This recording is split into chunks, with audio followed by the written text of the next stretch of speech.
السلام علیکم ناظرین کرام، آپ کے سامنے کتاب ہے اصلاحی واقعات، جلد نمبر 2، صدقہ کا عظیم فائدہ۔ آپ سے گزارش ہے، واقعہ کو سننے اور پڑھنے سے پہلے لائک اور سبسکرائب کر لیں اور ثواب درہم حاصل کریں۔ ایک فرشتہ تیری صورت میں قیامت تک تیری طرف سے حج کرتا رہے گا۔ ربیع بن سلیمان کہتے ہیں کہ میں حج کے لیے جا رہا تھا، میرے ساتھ میرے بھائی اور ایک جماعت تھی۔ جب ہم کوفہ میں پہنچے تو وہاں ضرورت سفر خریدنے کے لیے بازاروں میں گھوم رہا تھا کہ ایک ویران سی جگہ میں ایک خچر مرا ہوا تھا اور ایک عورت جس کے کپڑے بہت پرانے بوسیدہ تھے، چاقو لیے ہوئے اس کے ٹکڑے گوشت کے کاٹ کاٹ کر ایک زنبیل میں رکھ رہی تھی، یعنی برتن میں رکھ رہی تھی۔ مجھے یہ خیال ہوا کہ یہ مردار گوشت لے جا رہی ہے، اس پر سکوت کرنا ہرگز نہ چاہیے۔ عجب نہیں، یہ کوئی بٹھیاری عورت ہے، یہی پکا کر لوگوں کو کھلائے گی۔ میں چپکے سے اس کے پیچھے ہو لیا، اس طرح کہ وہ مجھے نہ دیکھے۔ وہ عورت ایک بڑے مکان میں پہنچی، اس کا دروازہ بھی اونچا تھا۔ اس نے جا کر دروازہ کھٹکھٹایا، اندر سے آواز آئی، کون؟ اس نے کہا، کھولو، میں ہی بدحال ہوں۔ دروازہ کھولا گیا اور اس میں سے 4 لڑکیاں آئیں جن کے چہرے سے بدحالی اور مصیبت کے آثار ظاہر ہو رہے تھے۔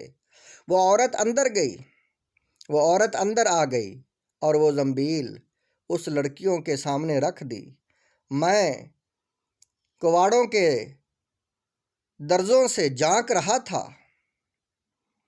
میں نے دیکھا اندر سے گھر بالکل برباد خالی تھا۔ اس عورت نے روتے ہوئے لڑکیوں کو آواز دی کہ لو، اس کو پکا لو اور اللہ کا شکر ادا کرو۔ اللہ تعالیٰ کا اپنے بندوں پر اختیار ہے، اسی کے قبضہ میں لوگوں کے قلوب ہیں۔ وہ لڑکیاں اس کو کاٹ کاٹ کر آگ پر بھوننے لگیں۔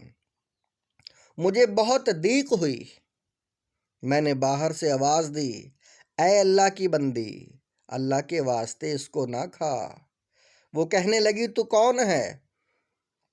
میں نے کہا، میں ایک پردیسی آدمی ہوں۔ اے پردیسی، تو ہم سے کیا چاہتا ہے؟ ہم خود مقدر کے قیدی ہیں۔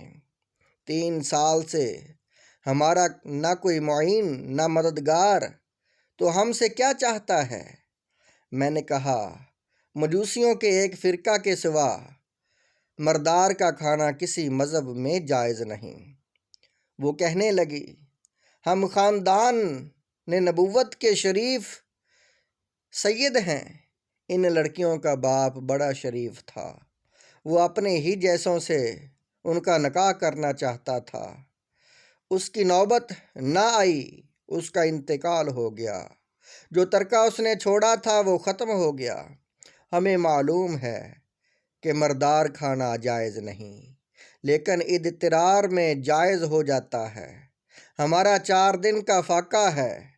ربیع کہتے ہیں کہ اس کے حالات سن کر مجھے رونا آ گیا اور میں روتا ہوا دل بے چین وہاں سے واپس ہوا، اور میں نے اپنے بھائی سے آ کر کہا کہ میرا ارادہ تو حج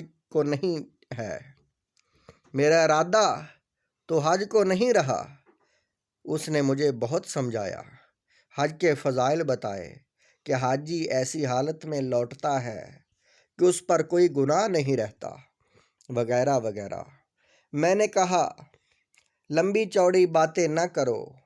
یہ کہہ کر میں نے اپنے کپڑے اور احرام کی چادریں اور جو سامان میرے ساتھ تھا وہ سب لے لیا، اور نقد 600 درہم تھے وہ لیے، اور ان میں سے 100 درہم کا آٹا خریدا، اور باقی درہم جو بچے وہ آٹے میں چھپا کر اس بڑھیا کے گھر پہنچا، اور یہ سب سامان اور آٹا وغیرہ اس کو دے دیا۔ اس عورت نے اللہ کا شکر ادا کیا اور کہنے لگی، اے ابن سلیمان، یا اللہ جل شانہ تیرے اگلے پچھلے گناہ معاف کرے اور تجھے حج کا ثواب عطا کر دے اور اپنی جنت میں تجھے جگہ عطا فرمائے اور ایسا بدلہ عطا فرمائے جو تجھے بھی ظاہر ہو جائے۔ سب سے بڑی لڑکی نے کہا اللہ جل شانہ تیرا اجر دو چند کرے اور تیرے گناہ معاف کر دے۔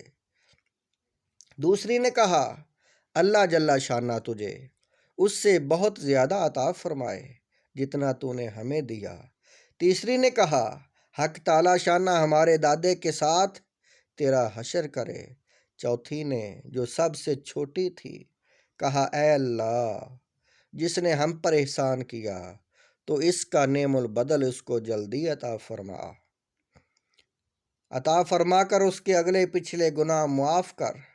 ربی کہتے ہیں حجاج کا قافلہ روانہ ہو گیا، میں کوفہ میں مجبور پڑا رہا کہ وہ سب حج سے فارغ ہو کر لوٹ بھی آئے۔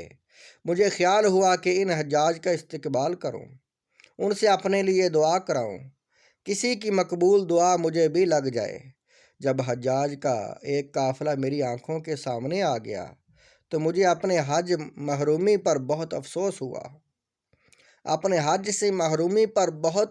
ہوا، اور رنج کی وجہ سے میرے آنسو نکل آئے۔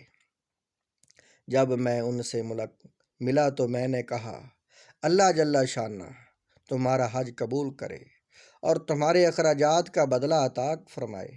ان میں سے ایک نے کہا کہ یہ دعا کیسی؟ میں نے کہا ایسے شخص کو دعا جو دروازہ تک کی حاضری سے محروم ہو، ایسے شخص کی دعا جو دروازہ تک کی حاضری سے محروم ہو۔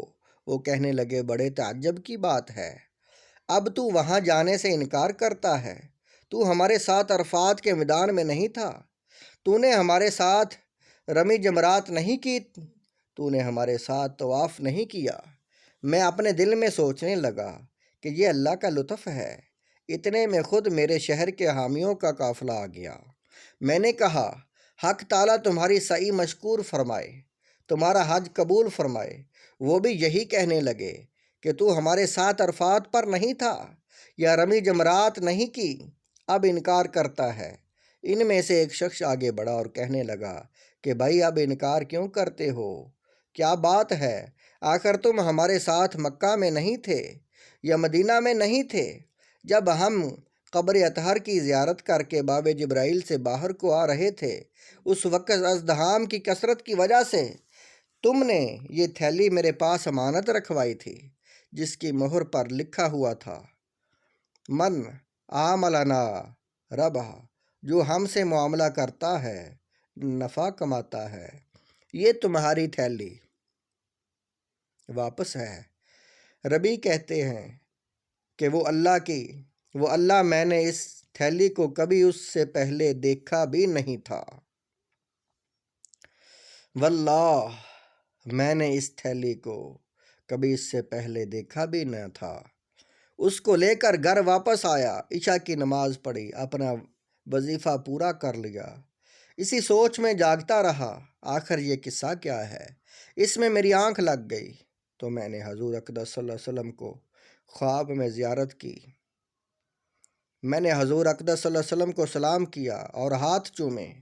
حضور صلی اللہ علیہ وسلم نے تبسم فرماتے ہوئے سلام کا جواب دیا اور ارشاد فرمایا اے ربی آخر ہم کتنے گواہ اس پر قائم کریں کہ تو نے حج کیا، تو مانتا ہی نہیں۔